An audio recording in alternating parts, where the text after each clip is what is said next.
हाँ तो good morning बच्चों। आज आप सभी लोगों को क्लास 7th की मैथ जो 12.3 है, जिसका पहला और दूसरा फर्स्ट और 2 क्वेश्चन इसके पिछली वीडियो में सॉल्व करा चुके हैं और तीसरा क्वेश्चन इस वीडियो में सॉल्व कराएंगे। तो देखिए तीसरा क्वेश्चन क्या कह रहा है। If a figure has 2 or more line of symmetry should it have rotational symmetry of order more than 1। कह रहा है कोई दो फिगर की उसकी दो रेखाएं समरूप रेखाएं हो, कोई फिगर हो और उसमें क्या हो, दो रेखाएं समरूप रेखाएं हो ना। देखो क्या कह रहा है, सिमेट्री ऑफ शुड लाइन 2 और मोर देन लाइन। हाँ मतलब उसमें दो रेखाएं समरूप रेखाएं हों किसी फिगर में यदि आए तो उसमें क्या होना चाहिए, उसमें जो है symmetry of order more than 1। उसमें जो सिमेट्री का आर्डर होना चाहिए, रोटेशनल सिमेट्री का आर्डर जो होना चाहिए एक से अधिक होना चाहिए। बिल्कुल यस होना चाहिए। कोई आकृति में अगर कोई दो रेखाएं समरूप हो तो उसका जो है रोटेशनल सिमेट्री जो है एक से अधिक होना चाहिए। आंसर ये यस, इसका आंसर यस होगा, ये सही है, इसका आंसर यस होना। अगला क्वेश्चन बता रहे हैं आपको। देखिए बच्चों अगला क्वेश्चन आ गया है 4 number fill in the blanks कह रहा है ना। अब इसमें देखिए शेप दिया गया है, सेंटर ऑफ रोटेशन दिया गया, ऑर्डर ऑफ रोटेशन दिया गया है, एंगल ऑफ रोटेशन दिया गया है। ये सबको बताना है। अब देखिए इसे स्क्वायर है ना। अब स्क्वायर क्या है, सेंटर ऑफ रोटेशन होता है। यस बिल्कुल यस होता है, सेंटर ऑफ रोटेशन इसमें होता है। लगभग सभी शेप में होता है सेंटर ऑफ जो होता है रोटेशन सब में होता है।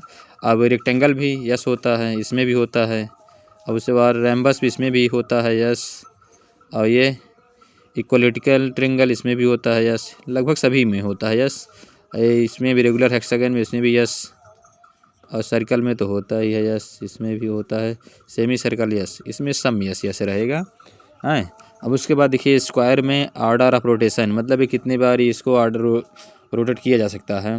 क्योंकि देखिए चारों भुजाएं बराबर होती हैं ना, तो इसको 4 बार किया मतलब 4 बार इसको कर सकते हैं। 4 बार करेंगे सेम वैसे ही रहेगा। अब रेक्टेंगल दो भुजाएं बराबर होती हैं, दो भुजाएं उसके बराबर होती हैं ना, इसमें 2 रहेगा क्योंकि 2 बार देखो ये रेक्टेंगल ही है ना। देखिए ये रेक्टेंगल इस तरह होता है ना। देखो एक बार घुमाएंगे तो ऊपर बड़ा, ऊपर छोटा, नीचे इधर उधर चौड़ा हो जाएगा ना, इसीलिए क्या हो जाएगा इसमें 2 हो जाएगा। क्योंकि 2 बार ये इस तरह आएगा, 2 बार इस तरह आएगा ना, इसमें 2 रहेगा। अब उसके बाद अगला क्या है, अगला रैम्बस है। रैम्बस भी क्या होगा, रैम्बस में भी 2 रहेगा, इसमें भी 2 रहेगा।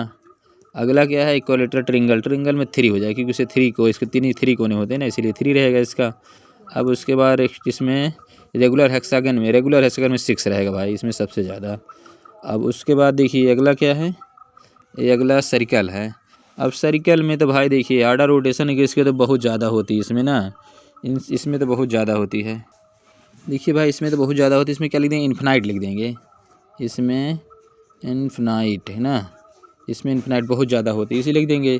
अब उसके बाद सेमी सर्कल इसमें 1, इसमें 1 रहेगा, ये हो गया। अब उसके बाद एंगल ऑफ रोटेशन, इसका सबको एंगल ऑफ रोटेशन देखना है। स्क्वायर कितना होता है, 90 डिग्री, इसका 90 डिग्री होता है। और रेक्टेंगल का 180 डिग्री होता है ये। अब उसके बाद रैम्बस का भी 180 डिग्री होता है ये भी भाई। इक्विलेटरल ट्रिंगल का होता है 120 डिग्री होता है। अब उसके बाद है रेगुलर हेक्सागन का होता है 60, इसका 60 डिग्री होता है। अब इस सर्कल का होगा, देखिए सर्कल का जो होगा ये होगा एवरी पॉइंट, इसमें बहुत ज़्यादा होता है, सभी पॉइंट पे होता है ना। इसका हो जाएगा एवरी पॉइंट, POINT, इसका हो जाएगा एवरी पॉइंट। अब उसके बाद ये क्या बच गया, अब ये सेमी सर्कल बच गया ना, सेमी सर्कल बच गया। तो सेमी सर्कल में कितना होता है 360, इसमें से सभी हर जगह इसी में 360 हो गया। तो आप लोग देखिए बच्चों इसको स्क्रीनशॉट ले लीजिए, आप लोग अच्छे समझ पाए होंगे। अगला क्वेश्चन बताएं आपको। देखो जो अगला क्वेश्चन आ गया ये 5 number, name the quadrilateral which have both line and rotational symmetry of order more than 1। कह रहा है एक क्वाड्रिलेटरल कोई लीजिए और उसमें 2 लाइन रोटेशनल सिमेट्री हो, 2 लाइन से रोटेशनल सिमेट्री हो, ऑर्डर मोर देन 1 मतलब एक से अधिक हो। तो इस कौन सा फिगर रहेगा, कौन सा क्वाड्रिलेटरल रहेगा इसमें सिंपल से लिख देते हैं स्क्वायर, SQUARE। इसका आंसर हो जाएगा स्क्वायर, इसका आंसर स्क्वायर हो जाएगा क्योंकि स्क्वायर में क्या है, दोनों हो जाएगा। देखिए बच्चों अगला क्वेश्चन आ गया 6 number. After rotating by 60 about A centre a figure looks exactly the same as the original position at what order angle will this happen for the figure। कह रहा है कि हम 60 कितनी बार इसको हम फिगर को रोटेट करेंगे कि कितनी बार में ये 3 पूरा रोटेट हो जाएगा। अब पूरा रोटेट कितने का होता है, टोटल एंगल जो होता है 360 का होता है ना, तो 360 के कितनी बार में हम पहुँचेंगे और कितनी जाएंगे। जैसे पहले मान लो 360 है ना, 60 डिग्री, ये 60 डिग्री है, और उसके बाद दोबारा फिर 60 डिग्री जाएंगे, कितना हो जाएगा 120 डिग्री ना, 120 डिग्री जाएंगे, फिर उसके बाद कितना जाएंगे 180 डिग्री पहुँचेंगे, 180 डिग्री, फिर 60 जाएंगे, कितना हो जाएंगे 240 डिग्री ना, और उसके बाद फिर से जाएंगे आगे तो कितना जाएंगे 240 डिग्री, फिर हो जाएगा 300 डिग्री ना, और उसके बाद फिर कितना हो जाएंगे 360 डिग्री। मतलब कितनी बार में पहुँचेंगे 1 2 3 4 5 6 बार में, 6 टाइम में हम क्या होगा 360 पहुँच जाएंगे। और मेरा ये आंसर हो जाएगा 60 degree, 120 degree, 180 degree, 240 degree, 300 degree, 360 degree. इतनी इस एक टर्म से हम वहाँ पे पहुँच सकते हैं। ठीक, अब अगला क्वेश्चन बताते हैं आपको। अगला क्वेश्चन आ गया है 7 number, can we have rotational symmetry of order than one whose angle rotation is.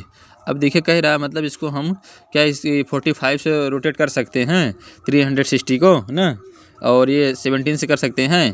तो देखिए हम इसका सीधा सिंपल से फंडा क्या है, इसको हम 360 ऐसे लिख लेते हैं नीचे, तो 360 लिख लेते हैं, उसके बाद 45 और 45 को नीचे लिख के कट कर सकते हैं, इसको डिवाइड कर सकते हैं ना।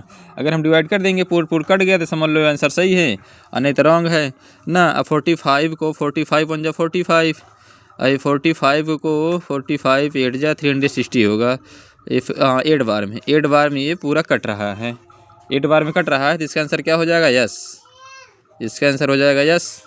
अब ये वाला देख लो, ये 17 से इसको लिखेंगे, अगर 360 इसको हम लिखते हैं 360 और 17, ये बिल्कुल कटेगा नहीं, क्योंकि ये देखो आभास संख्या है नीचे ना, ये तो बिल्कुल नहीं कटेगा ना। इसीलिए इसका आंसर क्या आ जाएगा, ये इसका आंसर आ जाएगा नो, क्योंकि इसको हम अगर काटेंगे इसका आंसर जो है पॉइंट में चला जाएगा, जब पॉइंट में जाएगा तो आंसर इसका फिर सेटिंग से नहीं बन पाएगा, इसीलिए इसका आंसर नो हो जाएगा। तो आप लोगों से उम्मीद करते हैं बच्चों आप लोग सभी क्वेश्चन को अच्छे समझ पाए होंगे। तो आप लोग को अगली वीडियो में मिलेंगे अगले चैप्टर में, चैप्टर नंबर 13 में। तो तक के लिए जय हिंद, जय भारत।